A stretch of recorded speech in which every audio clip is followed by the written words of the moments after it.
Hi guys, I'm Mike and this is F1 Fanatics.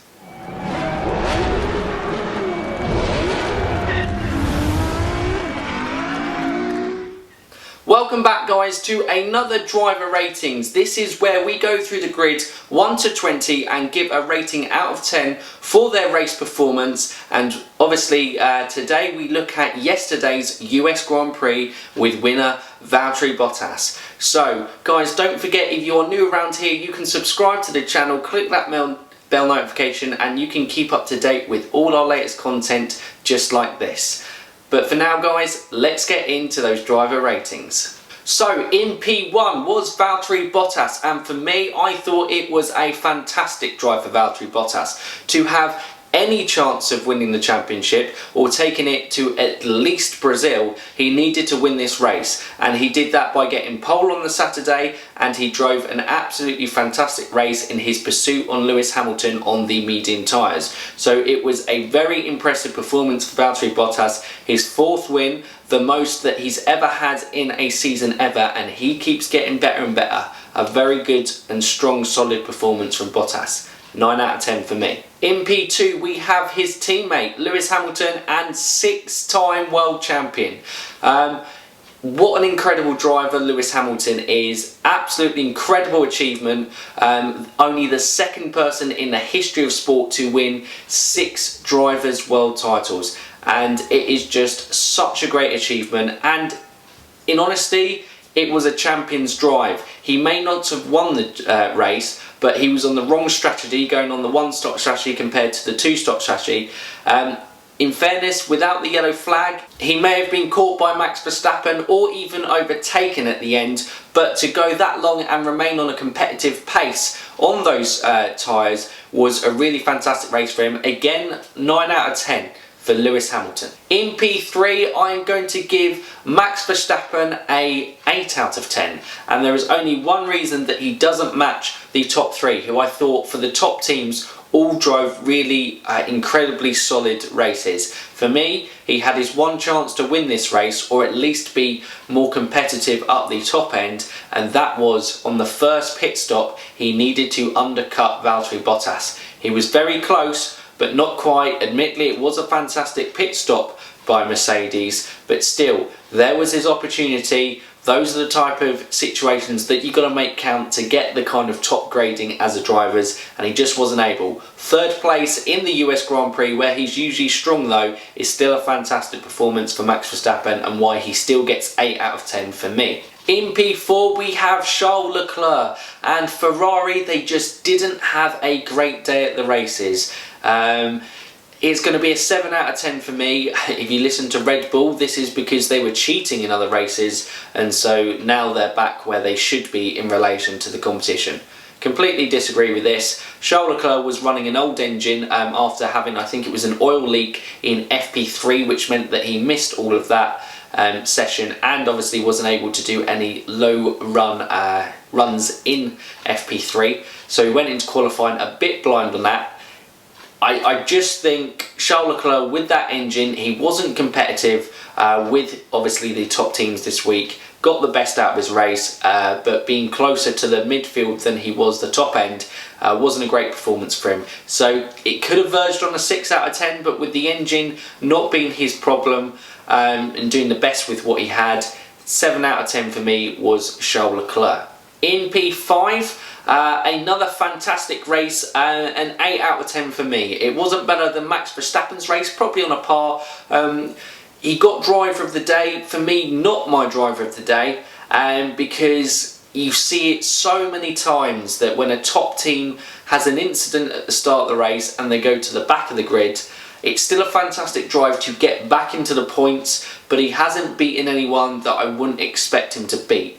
Yes, he did 3 stops, but obviously the pace advantage of the soft tyre at the end, there was 15 seconds between him and Ricciardo when he made that pit on the softs, and he made that up so easily, which means it's a great achievement, but it's not an incredible race. So that it still gets an 8 out of 10 because he's had to do it, but it's not a driver of the day performance for me, and not on the par of the drives of what Lewis and Bottas had done as well, or even on his teammate Max Verstappen. So I veered on 7 out of 10, but I'm going to give Alex Albon a 8 out of 10. In P6, Danny Ric. Renault for the first time in a long while have, I think since Monza, have beaten McLaren as the best of the rest performers, and it was a superb drive from the Renault driver. For me, Danny Ric, it's got to be a 9 out of 10. Superb performance, got the most out of his Renault car that he could. Strong qualifying performance on the Saturday as well, qualifying P9.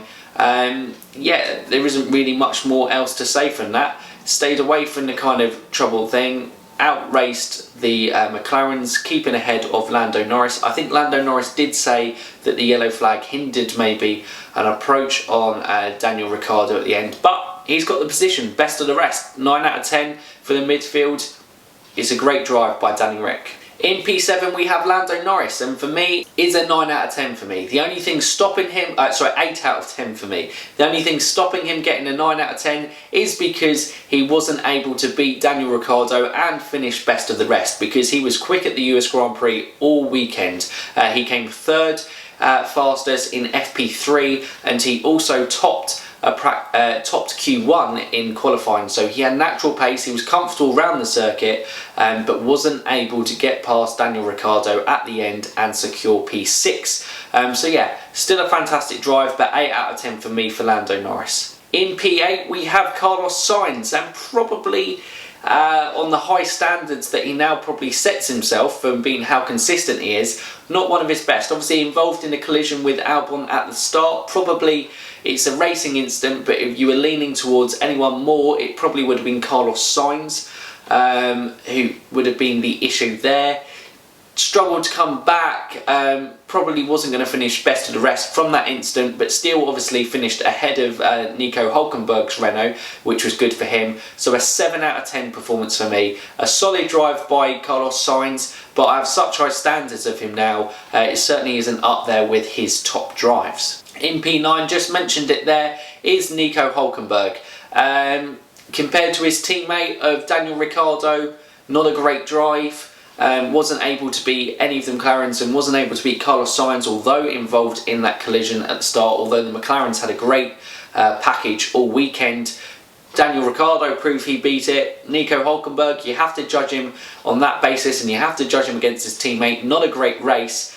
7 out of 10 because it still is a solid points performance, but it's nowhere near the level of Daniel Ricciardo. And yeah, disappointing race for me for Nico Hülkenberg, German. You just want him to do well, to give him a reason to keep him in F1, but his performances towards the end of the season have been not really exceptional, which is what he needed, I think, to tempt someone into giving him an F1 seat. In P10 is Checo Perez, and obviously he was running in P10, and funnily enough, if the incident didn't happen, Daniel Kvyat probably would have taken Sergio Perez anyway, but instead Kvyat crashed into Perez, and receiving a penalty promoted Perez back into the points when Kvyat received a 5-second penalty. For me, Checo Perez is my driver of the day, because he started in the pit lane. Secured a points finish.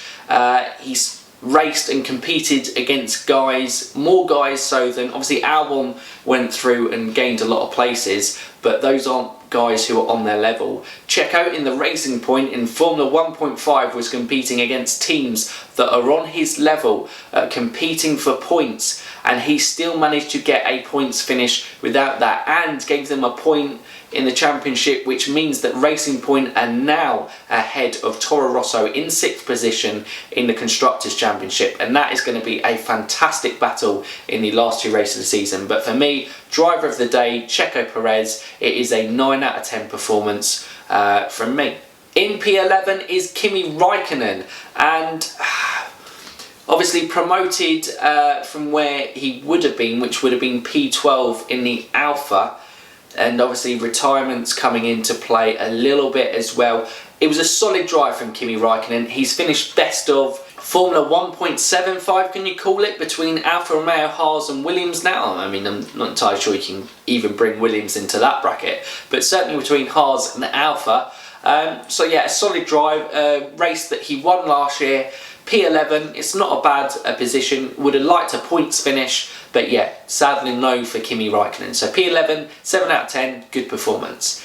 In P12 is Daniel Kvyat, and for me, he is going to get a 3 out of 10 for a combination of not getting in the points and not being patient for the right overtaking point on Sergio Perez, completely crashing into him. If you watch the onboard of Sergio Perez, you just suddenly see Kvyat come in at him at such pace. He was never making that corner, or he at least would have used that wide on the track limits. He was basically using Sergio Perez as a brake.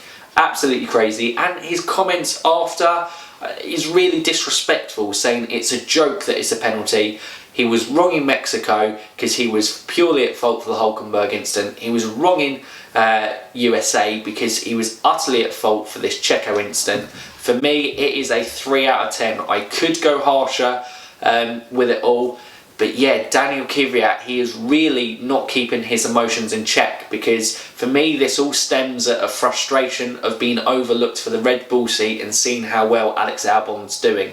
Yeah, really poor by Daniel Kvyat. In P13 we have Lance Stroll, and obviously the Racing Point wasn't as competitive as what it was in Mexico, but again, not getting a points finish. Being out-qualified by Sergio Perez and being out-raced by him. Obviously his teammate starting in the pit lane compared to where Lance Stroll started in P14. For me it's a 5 out of 10.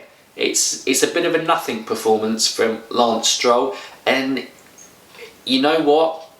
He has improved. He has got better. But he's going to need a really good 2020, otherwise I feel his seat is certainly up for grabs coming in. Lawrence Stroll is a businessman first, and I feel he will be ruthless in that aspect. Being not finishing ahead of Checo Perez today in the same car, yeah, not a great performance by Lance Stroll. 5 out of 10 for me. In P14 we have the Alpha of Giovinazzi, and again, talking about the Alphas are becoming uncompetitive. Wasn't able to beat his teammate in the race. For me, difficult to compare because the Alpha has become so uncompetitive in the last part of the season. It is a 5 out of 10 performance for me. In P15 we have the Haas of Romain Grosjean, and Haas uncompetitive. At least he's finished in their home Grand Prix.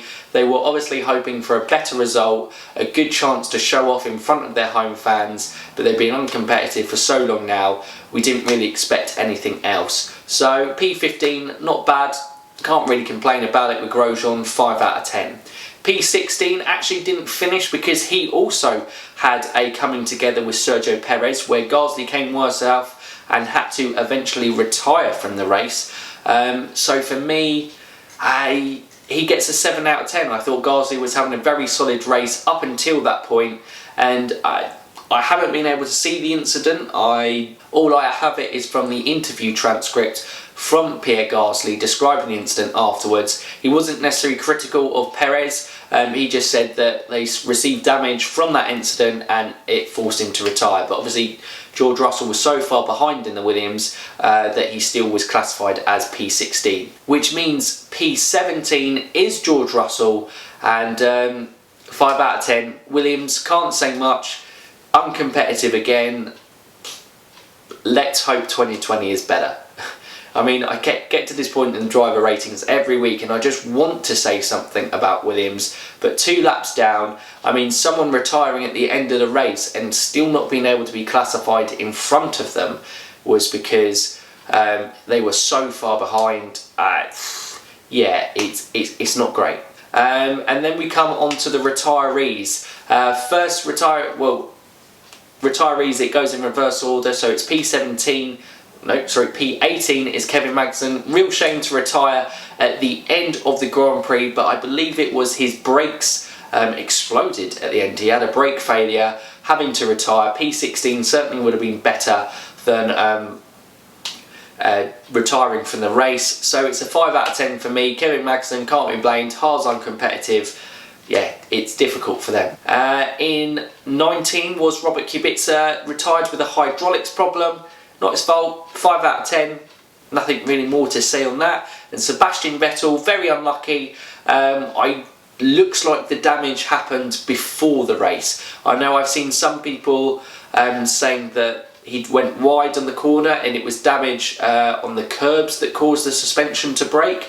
But just from his start and just how his car was handling all it wasn't, because they couldn't get, I've seen it suggesting temperature in the tyres and the mediums.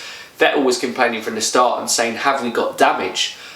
Very early on in the race, so there was clearly something wrong that they missed on the car, affecting that suspension. And yeah, 5 out of 10 for me. Sebastian Vettel qualified well on the Saturday but wasn't able to compete on the Sunday, which is unfortunate for him. But there you go, guys. Like I said, that was my drivers' ratings. In terms of driver of the day, like I said, Checo Perez was my driver of the day. Let me know yours.